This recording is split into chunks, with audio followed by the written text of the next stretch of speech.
Good morning, Black people. Got your coffee? I've got mine. Listen, before I get started saying what I want to say today, I want to say thank you so much to Beckham. Beckham, thank you for helping the Library Pantry. Thank you so much. You know, somebody yesterday came and took some books. And I did not get it on video because that camera is down. It's not down, but it's not charged. And I noticed yesterday when I went to go restock it, it was a lot of books missing. And I was so happy to see that. And I wish I had captured it on camera so I could have posted it. But anyway, it is what it is. Tracy, thank you so much. You know, your timing, baby, is immaculate. You have the best timing ever. If I told you how perfect your timing was yesterday, you wouldn't even believe me. You wouldn't even believe me. But needless to say, it worked out. And I appreciate you.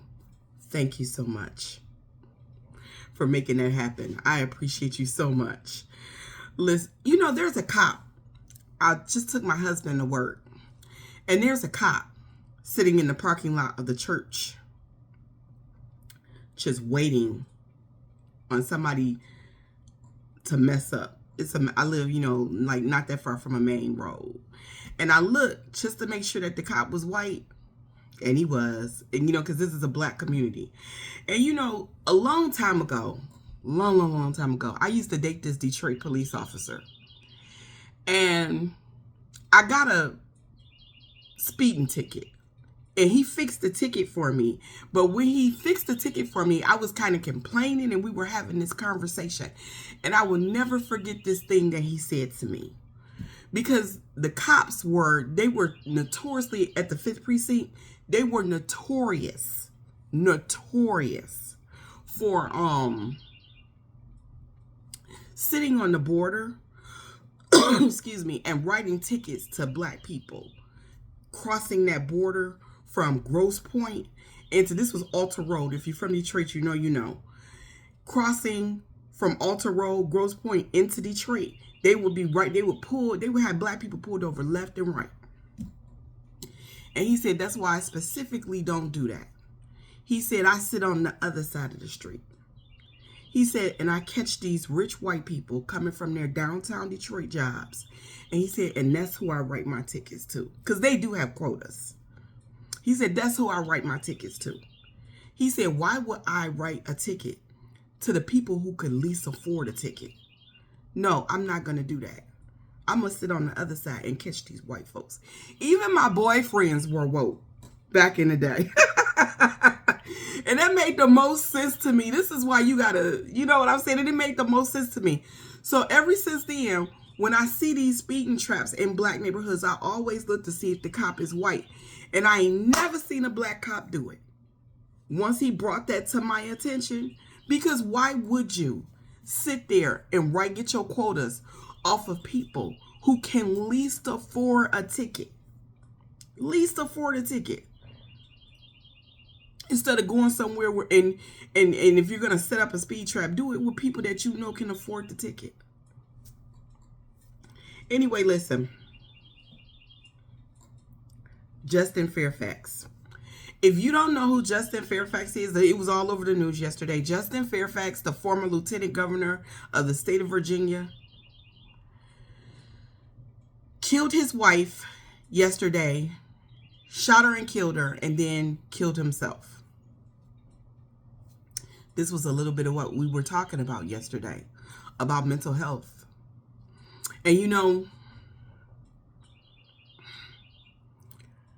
I really hated to see this happen because it's so much going on. And babies, that's why I tell y'all, take your happiness. Go to therapy. Learn how to emotionally regulate yourselves. Because, I mean, I get it. A divorce can be traumatizing. It can be hard. But it is what it is. And you should be able to emotionally regulate yourself to the point where you can walk away. You know, yesterday I saw a video. And I saw a video where these two cars were in traffic, right? And I don't know, I guess they were stuck at a light or something like that. And then the one car ended up kind of pinning the other car in because the guy wanted the girl's number. And this was a black young man and a black young woman. And the guy wanted the girl's number and she told him no. You know, like back in my day, you used to could give a guy the wrong phone number and then that was the end of it. And the reason why you would do it back in the day is because even it was unsafe even then. It was unsafe even then to tell men no. You know, they would start cussing you out, wanting to jump on you, because you told them no. Couldn't regulate their emotions. And this guy is pinning this woman in. He's got the driver. Mind you, he's the passenger. He's got the driver. They're both black men. And they're pinning in this woman who's filming for her safety and won't let her go. And he said, I'm not letting you go anywhere till you give me what I want, till you give me your phone number right now. And then started calling her all out of her names. She probably felt his energy, felt like he was dangerous, felt like he was a violent person. But either way, she's entitled to her nose. She's entitled to her nose. And the fact that this man couldn't handle a no. I'm glad to see so many black men on social media, so many black male creators are addressing the Justin Fairfax situation. Because even though black women have the right to address it, because we are your victims, you get so angry. Again, can't emotionally regulate. You get so angry when we say, please stop molesting us. Please stop molesting the kids. Please stop sexually assaulting us. Please stop raping us. Please stop beating us. And please stop killing us, murdering us at a rate of 1 every 4 hours. 1 black woman every 4 hours. A black man kills in this nation.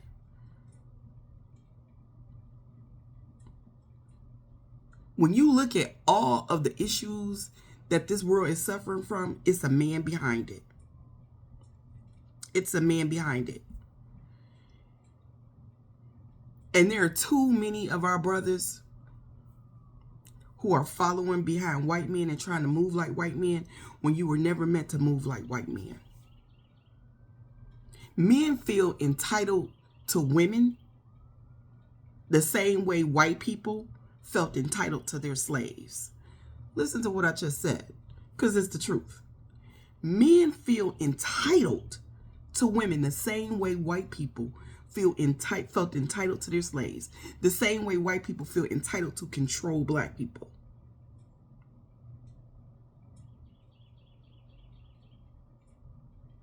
Go to therapy. I'm trying to tell y'all. Become the leaders for the community that we need y'all to become. Become the protectors of the women and the children in the community that we need y'all to be. Stop trying to move like white men. You were not meant to. You are a black man. And I get it. The world is hard on y'all. And so it's so hard, and I get how hard it is for you all to be who you are supposed to be, who you all were meant to be. But that is not the fault of black women, and that is not the fault of black children.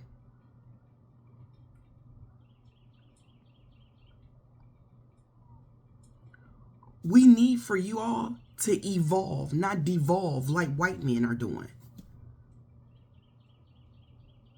Look at how many of them are raping kids and telling women that what to do with their bodies, that they have to have more babies, creating more laws.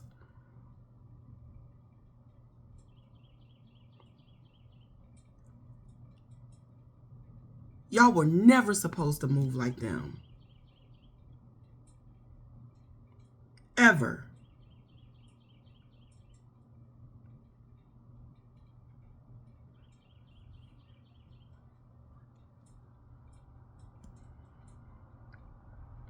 This took place in the home where his 2 teenage children were at the time, his son and his daughter. I feel so sorry for them. All because she served him with divorce papers. All because she said enough is enough. If y'all are out here abusing, and whenever I talk about this, there's always a black man in my comments tripping out, crashing out, proving my point. Literally proving my point. Because y'all don't want to be told by us. You feel entitled to abuse us, use us, disrespect us, dishonor us. Because simply because you are men and we are women. In the hierarchy, everybody is abusing everybody and everybody is oppressing everybody. And I'm here to tell you that because the only ones, you know, you can only oppress who's underneath you. And in the hierarchy, the only people up under black people are other black people, primarily women and children.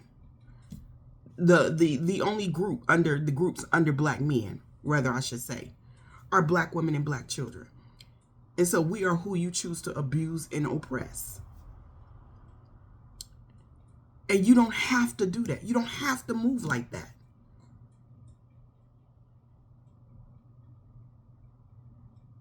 The world moves against you, and so you turn around and you move against us. And that's one of the things that's holding our community back, because we're supposed to be working together. We're supposed to have each other. And whatever them white folks do, them Asians do, them Latinos do, them brown people do, let them do it. But us, we're not supposed to move like that. We were taught to move like that. White supremacy taught us to move like that.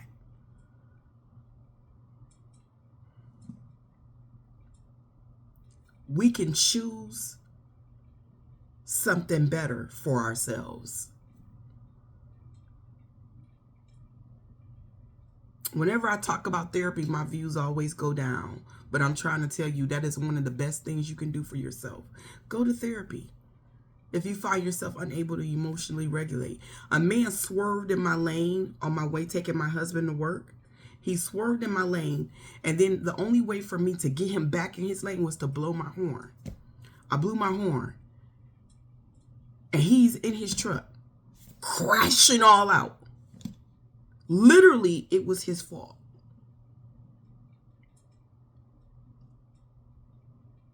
But he looked over, he saw a woman, saw a black woman, and started crashing out.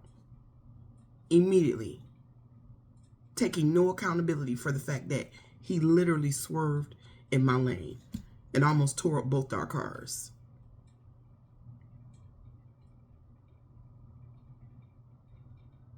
A lot of y'all have a hard time even admitting when you're wrong. Brothers, you were not meant to move like white men. You were not meant to follow behind them. You were not meant to treat your women and your children the way that they treat their women and their children. Like things and commodities.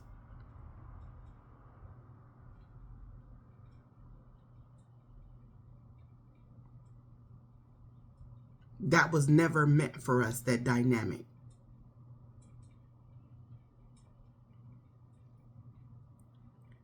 I am turning on the news and I am seeing this too many times.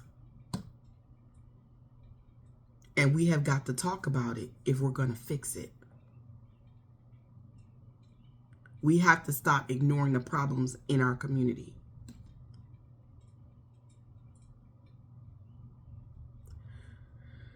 That is all that I have for today. If you would like to support the platform, buy me a cup of coffee, or help the Library Pantry, I'll leave my Cash App and my Venmo down in the comments. Look,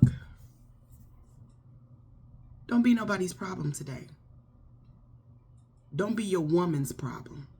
Don't be your wife's problem.